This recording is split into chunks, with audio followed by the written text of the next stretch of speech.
Hi, it's Sunday, June 5th. I'm Michael Paris. This is a first introductory video for our course, our online course, U.S. Legal System. Um, in this 10 to 15 minute video, I want to review some of our introductory discussions that we had on Thursday night. Now, this class wasn't scheduled. You didn't have to be there, so if you didn't attend, that's fine. Half of you did attend, and this video is a summary of our discussion. A second video will go somewhat carefully through the North Carolina cases. We have these cases from 19th century North Carolina to illustrate legal reasoning and precedent. So you should view these videos in conjunction with the PowerPoints. And so all the slides you need to follow the lectures are in the PowerPoint.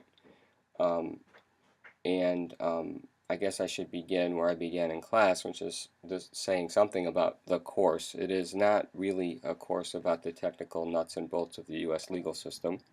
We could do that with a textbook and talk about all the institutions and actors and processes in a kind of a dry way. This course is a bit more chaotic and topical, and it's a survey course, but the point is to think about law capaciously, to think about law from many different angles and many different points of view, and to consider law in relation to politics, morality, culture, cultural change, social movements. And try to get some perspective on law from the outside as well as from the inside. Um, so we began our discussion with a couple of examples of legal rules. The first one was a very simple criminal definition, common law definition of burglary. So I'm on slide 2. Burglary consists of breaking and entering a dwelling house at night with intent to commit a felony therein. And the first question I asked was, does this rule have a plain meaning? Is it simple, clear, easy to interpret? And the answer was from a student, yes, it is. It's clear. It has a plain meaning. And there is truth to that, I think.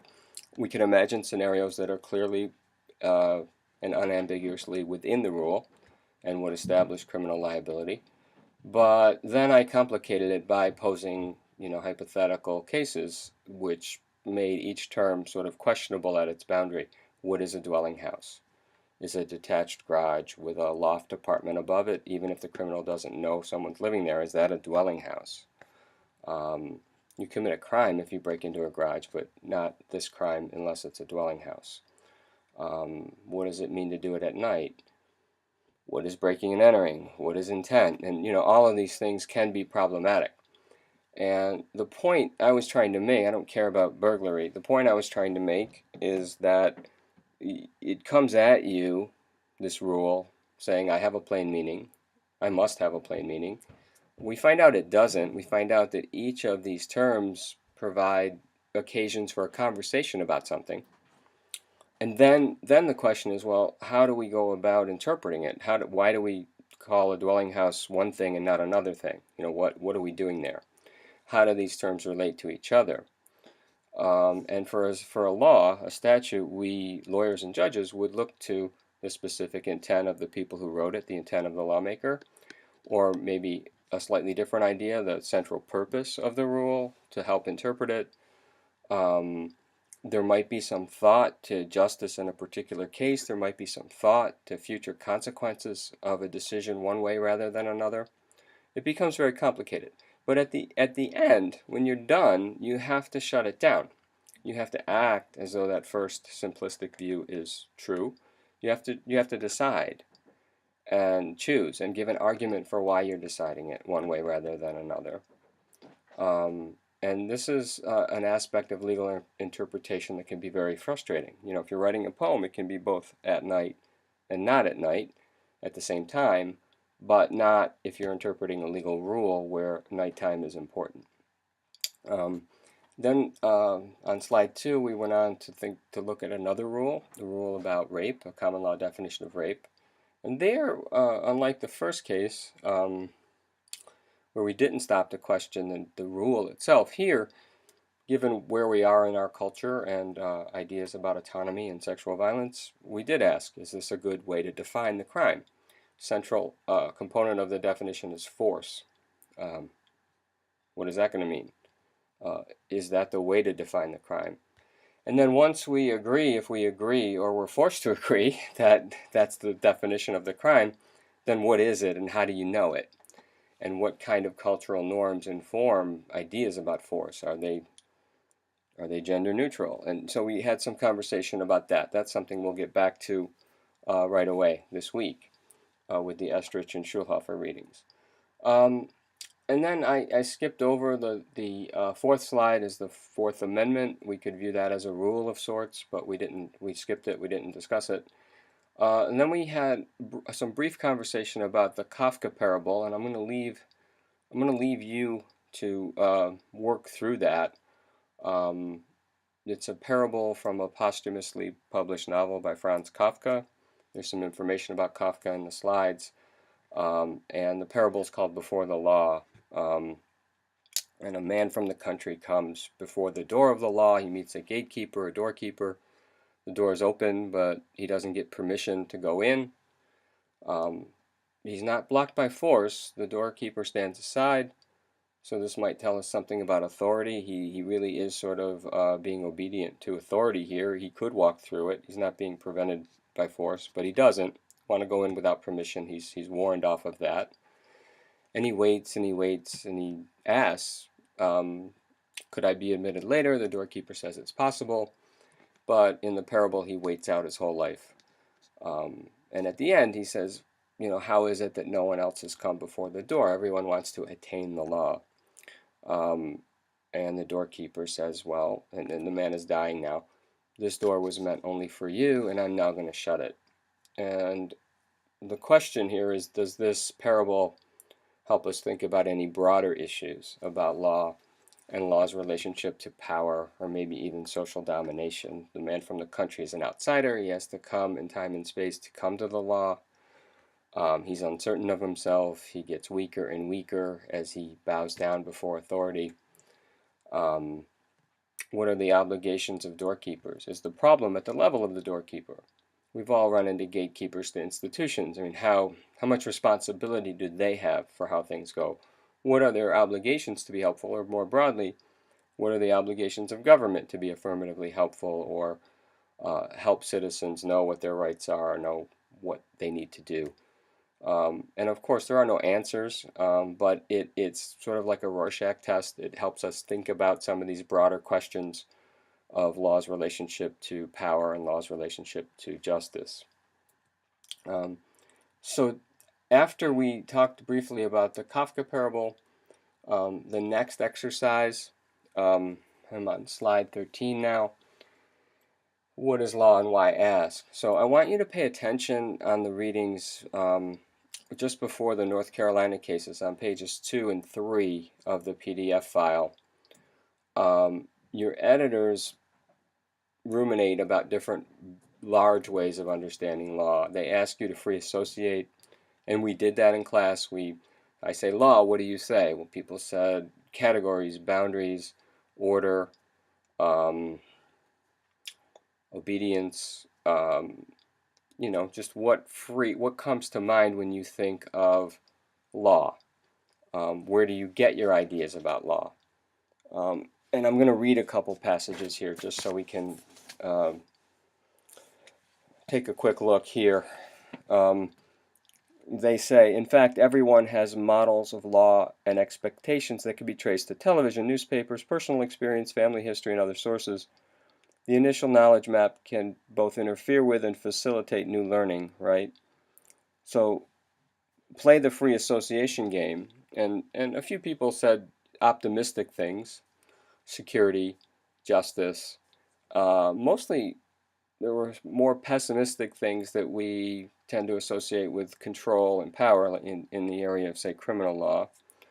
And then your editors say law can be defined as a system of rules and regulations. That's a common philosophical approach to law. Law is rules, and rules about how we make the rules.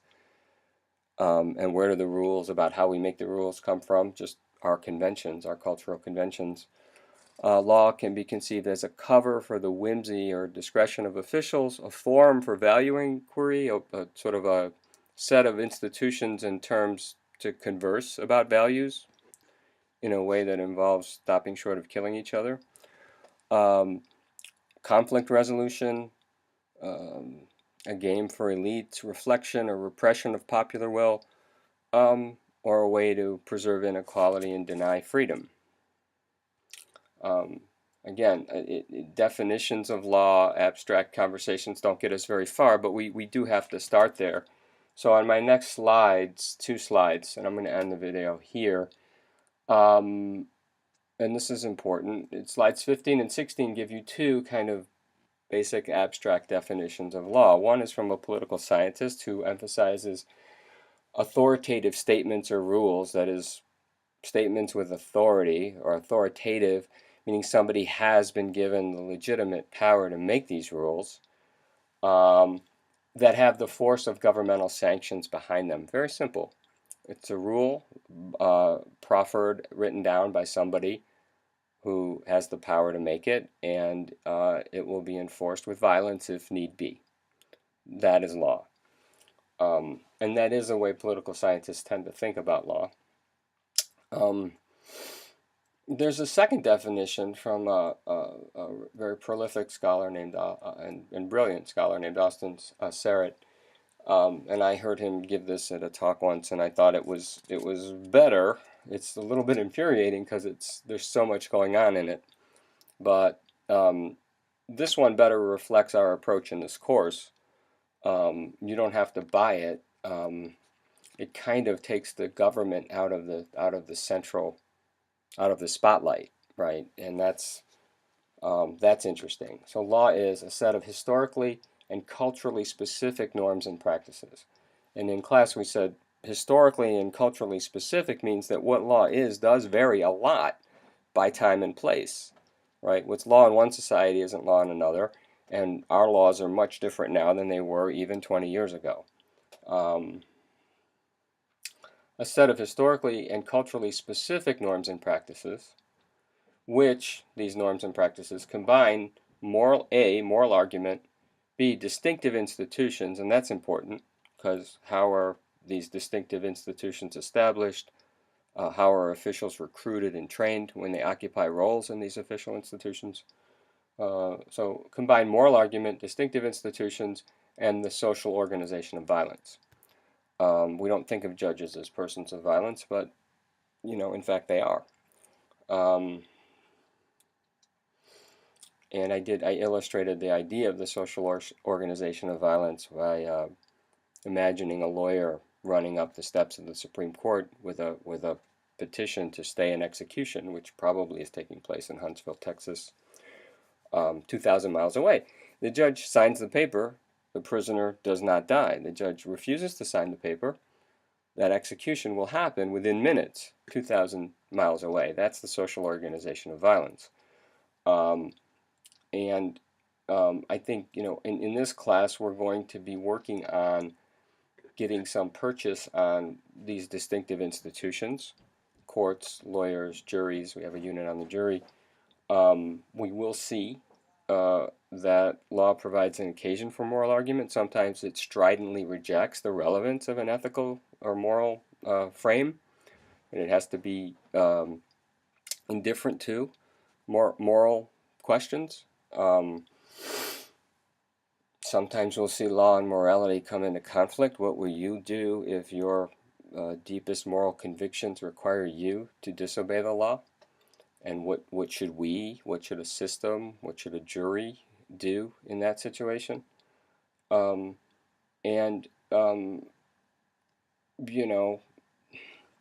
people wouldn't need to be reminded that violence is involved, but in law school they try to hide that fact a bit. It's all pure procedural justice and it's wonderful, and you can lose sight of the fact that law depends upon people being willing to write in blood at the end of the day, often. So sometimes that's exactly what we want. You want the balance of terror to be where it is. It doesn't mean it's wrong. It just means you shouldn't forget that that's what's going on. So that concludes my first summary of our opening conversation. I'm about 15 minutes in on this one. I'm going to end this video now. And then the next video will turn to legal reasoning and reasoning in law according to case law and precedent and the North Carolina cases specifically.